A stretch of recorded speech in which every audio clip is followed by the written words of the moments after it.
রাজধানী সহ দেশের সব বিভাগে আগামী 4 দিন মাঝারি থেকে ভারী বৃষ্টিপাতের পূর্বাভাস দিয়েছে আবহাওয়া দপ্তর।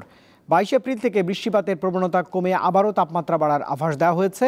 আবহাওয়াবিদরা বলছেন, এবার এপ্রিলে স্বাভাবিকের চেয়ে কম বৃষ্টিপাত হবে।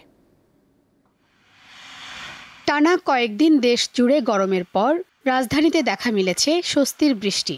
বুধবারের পর বৃহস্পতিবার সকালেও ঝোড়ো হাওয়া সহ বৃষ্টিপাত হয় ঢাকায়। আবহাওয়া অফিস বৃহস্পতিবার সকাল পর্যন্ত আগের 24 ঘন্টায় রাজধানীতে 35 মিলিমিটার বৃষ্টিপাত রেকর্ড করেছে। একই সময়ে সর্বোচ্চ বৃষ্টিপাত রেকর্ড করা হয়েছে কক্সবাজারে 60 মিলিমিটার। আবহাওয়াবিদরা বলছেন, আগামী সোমবার পর্যন্ত দেশের অধিকাংশ স্থানে দমকা হাওয়া সহ মাঝারি থেকে ভারী বৃষ্টিপাত হবে। কোথাও কোথাও রয়েছে বজ্রসহ বৃষ্টিপাতের আশঙ্কা। 21 এপ্রিলের পর সারা দেশে বৃষ্টিপাত কমলেও উত্তর পূর্বাঞ্চলে বৃষ্টিপাত অব্যাহত থাকবে। এ সময় দেশের অন্যান্য অঞ্চলে বাড়বে তাপমাত্রা। বৃষ্টিপাতের পরিমাণটা হয়তো অল্প সময়ে হয়তো কোথাও বেশি পরিমাণে বৃষ্টি হতে পারে, আবার কোথাও কম হতে পারে।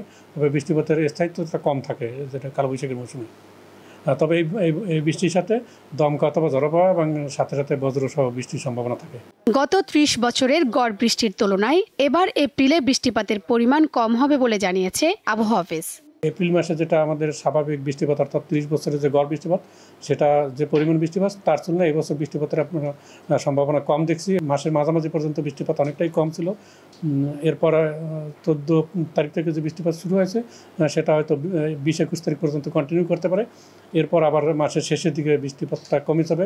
ফলে এই যে বৃষ্টিপাত, সেটা এপ্রিল মাসে যে স্বাভাবিক বৃষ্টিপাত তার চেয়ে কম হওয়ার সম্ভাবনাই বেশি। তিনি জানান, আগামী 4 দিন বৃষ্টি হলেও সারা দেশে দিন ও রাতের তাপমাত্রা প্রায় অপরিবর্তিত থাকবে। শিউলি শবনম, দীপ্ত সংবাদ, ঢাকা।